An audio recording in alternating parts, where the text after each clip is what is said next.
जय माता दी दोस्तों, welcome back to my channel tarot 2.0। दोस्तों आज मैं आप लोगों को बताऊंगी कि मेष यानी एरीज राशि वालों की लाइफ 2 जून के दिन कैसी रहने वाली है। तो चलिए दोस्तों स्टार्ट करते हैं।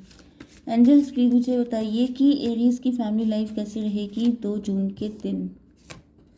2 जून के दिन एरीज की love life and marital life कैसी रहेगी।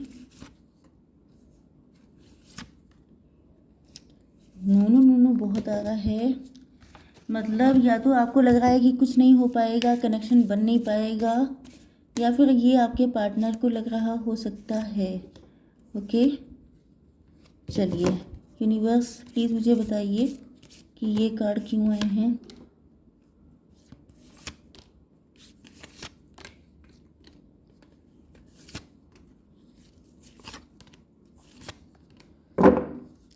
देखिए बॉटम ऑफ द डेक आ चुका है 3 ऑफ सॉर्ड, मतलब थर्ड पार्टी है एंड आप लोग का कोई पास्ट का ट्रॉमा हो सकता है जिससे आप लोग हील नहीं हुए हैं।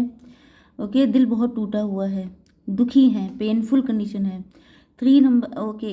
Aries, Leo, Sagittarius, Cancer, Scorpio, Pisces, Taurus, Virgo, Capricorn, Libra, Gemini, Aquarius आपके पार्टनर या यस इनके साइन हो सकते हैं। ओके, आपके लिए इम्पोर्टेंट नंबर हैं 3, 4, 4, 9, 8, 12, 9, 7। तो 99 आपको दिख रहा हो सकता है। ओके,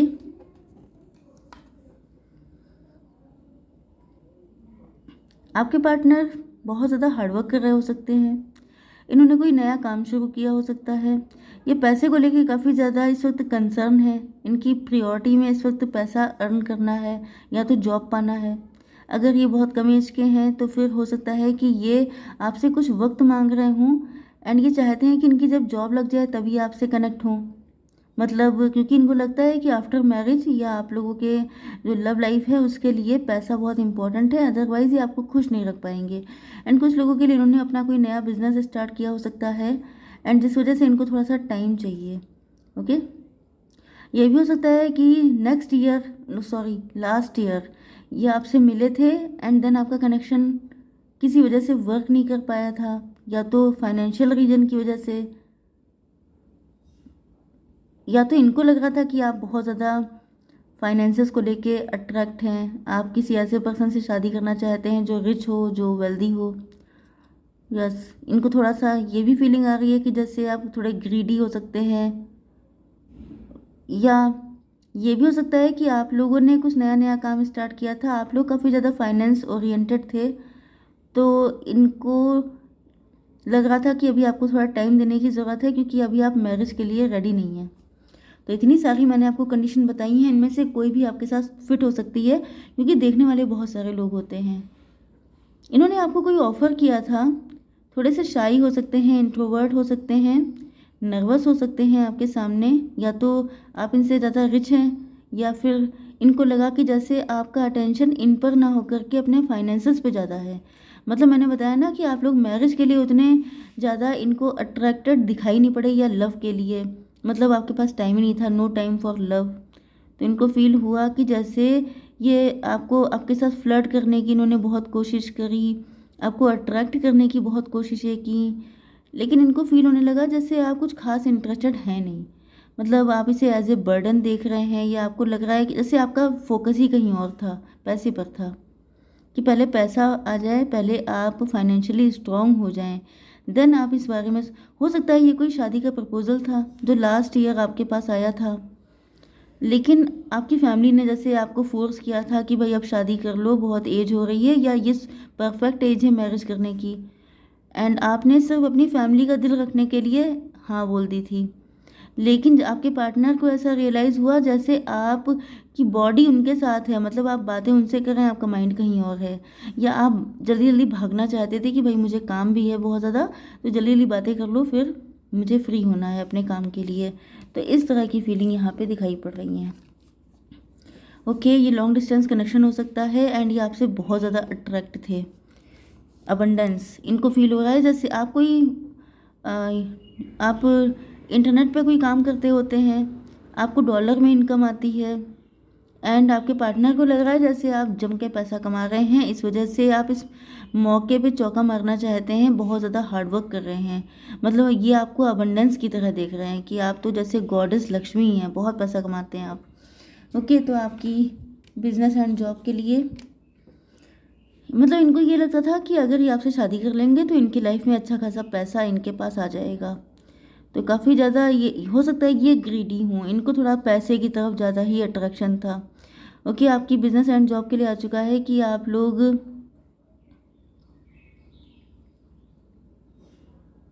स्टक हो सकते हैं। आपने काफ़ी हार्ड वर्क किया है लेकिन आपको उसका रिजल्ट नहीं मिल रहा है, इस वजह से आप स्टक हो गए हैं। या फिर ये हो सकता है कि आपका नज़रिया गलत है, आप चीज़ों को गलत तरीके से कर रहे हैं, जिस वजह से हार्ड वर्क से क्या होता है, क्या है कि हार्ड वर्क किए जा रहे हैं लेकिन चीज़ें उस हिसाब से नहीं हो पा रही हैं जैसा कि आपको चाहिए था।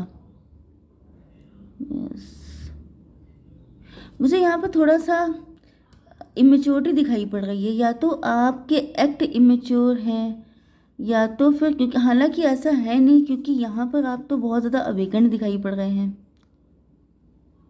आप चीज़ों को गलत नज़र से देख रहे हैं।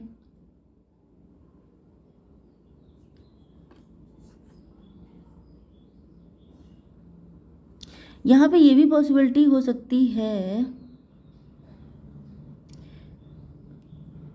देखिए हर चीज़ के होने का एक प्रोसेस होता है, जैसे कि आप जिस तरीके से चीज़ों को लेके चलते हैं, क्योंकि होता क्या है कि कई बार आप सोचते हैं कि जैसे आपने पैसा कहीं पे इन्वेस्ट किया, अब आपको वहाँ से इतने टाइम में इतना रिटर्न हो जाना है। लेकिन कई बार ऐसा होता है कि अगर आप शेयर मार्केट में लगाते हैं, क्योंकि ज़्यादातर चांसेस इस बात के हैं कि आप शेयर मार्केट में पैसा लगा रहे हैं या फिर आप लोग कहीं पर पैसा इन्वेस्ट कर रहे हैं, तो शायद आपने जैसा सोचा था वैसा इन्वेस्टमेंट, वैसा रिटर्न नहीं हो पाया, या आपका कहीं ना कहीं, क्योंकि मुझे नॉलेज में तो कोई कमी दिखाई नहीं पड़ रही है।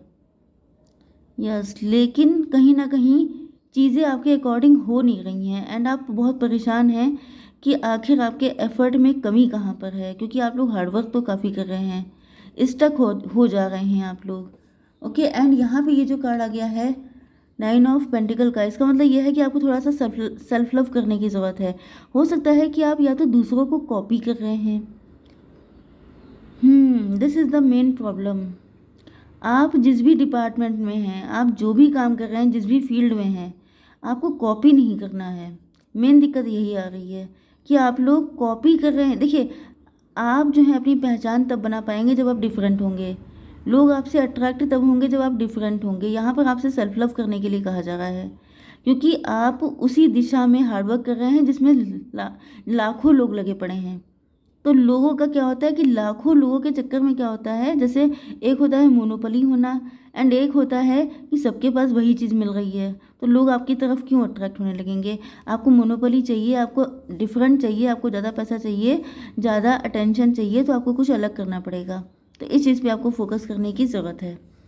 ओके, अब देख लेते हैं आपकी love life and marital life. तो यहाँ पर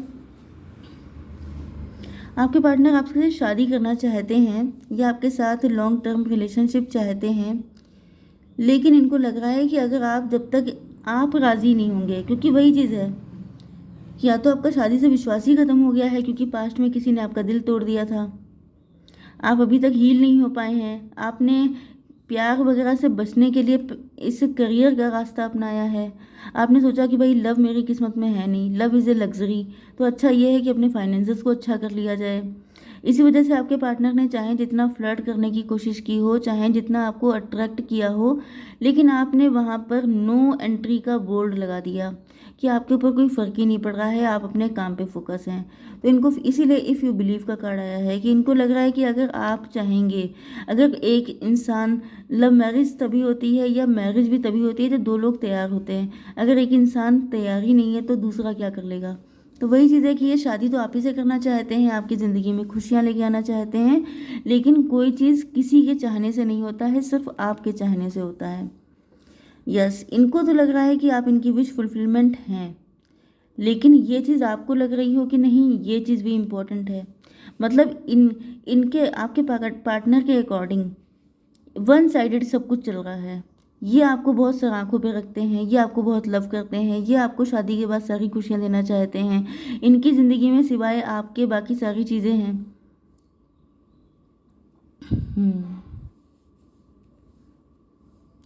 लेकिन आपके साथ अलग चीज़ें हैं। आप जो हैं अपने आप, या तो आप बहुत फैमिली से रिच हो सकते हैं, वेल्दी हो सकते हैं, आपके पास सारे सुख हैं, लेकिन शादी मतलब कोई परफेक्ट पार्टनर नहीं है। लेकिन या तो आप अभी तक इस चीज़ के लिए मेंटली प्रिपेयर नहीं हैं, आप अभी तक उस गम से निकल नहीं पाए हैं। ज़्यादातर चांसेस हैं कि आपकी शादी टूट गई थी, या तो शादी ही टूट गई थी या आपका डिवोर्स हो गया था। ओके, यस, तो मेन दिक्कत यही लग रही है कि आप तैयार नहीं हैं, ये तो पूरी तरीके से तैयार हैं। यस, आपके पार्टनर देख रहे हैं कि आप लोग सेल्फ लव कर रहे हैं। देखिए यहाँ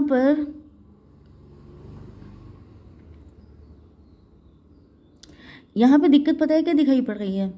दिख रही है कि आप चीज़ों से भाग रहे हैं, आप एस्केपिस्ट हैं। आप असलियत को नहीं देख रहे हैं, आप दूसरी दुनिया में जी रहे हैं कि पैसा कमा लेंगे, सारी सुविधाएं कर लेंगे, मुझे किसी की ज़रूरत नहीं पड़ेगी। अगर पैसा है आपके पास तो फिर आपको किसी की नीड नहीं है। इसका रीज़न ये है कि आप दिल टूटने से डर रहे हैं, आपको ये थोड़ा डरपोक समझ रहे हैं। इनको लग रहा है कि आप रिस्क नहीं ले पा रहे हैं, आप लाइफ को दूसरा चांस नहीं देना चाहते हैं। आप दिखा रहे हैं कि मैं बहुत खुश हूँ, मेरे पास किस चीज़ की कमी है, मेरे पास तो ये भी है वो भी है, मेरे पास तो मुझे फैमिली भी बहुत लव करती है, मेरे पास तो सारी खुशियाँ हैं। लेकिन इसी वजह से आपके पार्टनर जो हैं वो जितने भी एफर्ट कर रहे हैं वो सबके सब यूज़लेस हो रहे हैं। क्योंकि जैसे इन्होंने आपसे कुछ भी कहा कि भाई मैं तुम्हें ये खुशी दे सकता हूँ, आपने कहा अरे ये तो मेरे पास भरी पड़ी है, मुझे इसकी नीड नहीं है। उन्होंने कहा मैं तुम्हारे लिए ये कर सकता हूँ, आपने कहा अरे वो तो बहुत ज़्यादा है। तो उससे क्या होता है, दूसरे को लगता है कि मतलब फिर मैं क्या कर दूँ, मैं क्या चांद तारे तोड़ के लाऊँ, मैं आखिर क्या कर सकता हूँ इनके लिए। तो ये उल्टे लटक गए हैं, ये सोच रहे हैं कि भाई ये तो कनेक्शन बहुत ही कॉम्प्लिकेटेड है, मतलब इनकी तरफ से 100% है एंड आपकी तरफ से सब चीज़ें नेगेटिव जा रही हैं। तो इस वजह से आपने इनको नो बोल दिया फाइनली कि भाई नहीं चाहिए, नहीं हो पाएगा। एंड ये जो है आपको छोड़ने को तैयार नहीं है, क्योंकि ये अब बाकी चीज़ों में आपसे काफ़ी इम्प्रेस हैं। इनको लग रहा है कि आपने अपने दिमाग में एक फितूर बना रखा है, एक ऐसी दुनिया बना रखी है जहाँ पर आप खुद खुश नहीं हैं एंड आपकी वजह से मतलब आप उससे निकलना भी नहीं चाहते हैं एंड उसमें रहते हुए आप दुखी बहुत हैं। बी असर्टिव, एंड आप बहुत ज़िद्दी किस्म के हो सकते हैं। इन्होंने आपको मनाने की बड़ी कोशिश है, क्योंकि यहाँ पे ये इनके एफर्ट हैं। इन्होंने बहुत कोशिश की है कि भाई मैं तुम्हारे लिए ये कर सकता हूँ, ये कर सकता हूँ, ये कर सकता हूँ, ये कर सकता हूँ, लेकिन आप कह रहे नहीं नहीं मेरे पास तो इतना है। जैसे यहाँ पे 7 पेंटिकल हैं, यहाँ पे 9 पेंटिकल हैं। इन्होंने आपको 7 चीज़ें बताई, आपने इनको 10 चीज़ें गिना दी कि मेरे पास तो ये भी है। तो जब कोई इंसान इस तरह की फ़ाइट हो जाती है तो सामने वाला इस तरीके से लटक लटक नहीं जाएगा तो क्या करेगा। तो इनकी कंडीशन भी वही है, ये सोच रहे हैं आप ज़िद्दी बहुत हैं, आप ढीठ बहुत हैं, या तो फिर आप लोगों के बीच में कास्ट कल्चर रिलीजन का डिफरेंस है। एक पर्सन मैरिड है, एक अनमैरिड है एंड आपके पार्टनर चाहते हैं आपसे शादी करना, लेकिन आप उस मेंटालिटी से, उस बिलीफ सिस्टम से निकलना नहीं चाहते हैं। तो कुछ ना कुछ तो ऐसा है जिसको आप छोड़ने को तैयार नहीं है एंड आपके पार्टनर आपको छोड़ने को तैयार नहीं है, जिस वजह से ये काफ़ी ज़्यादा परेशान है। इनका भी दिल बहुत टूट रहा है, ये भी बहुत दुखी हैं। ये चाहते हैं आपको जीत लेना, आपको जैसे वो वाला सॉन्ग नहीं था, हमको हम ही से चुरा लो, वो वाली कंडीशन है। इनका मन कर रहा है कि आपके मतलब किसी भी तरह आपको जीत लेना, हासिल करना, एंड ये उस पे प्लानिंग कर रहे हैं। ये सोच रहे हैं कि क्या ऐसा किया जाए कि आपको किस तरीके मतलब आपकी ये जो ताला है इसकी चाबी क्या है, ये जो आप इतने कॉम्प्लिकेटेड हैं इसको ठीक कैसे किया जाए, अनलॉक कैसे किया जाए। तो आजकल ये उसी पे दिमाग लगा रहे हैं। ओके, तो इसी के साथ मैं इस रीडिंग को एंड करती हूँ। जय माता दी।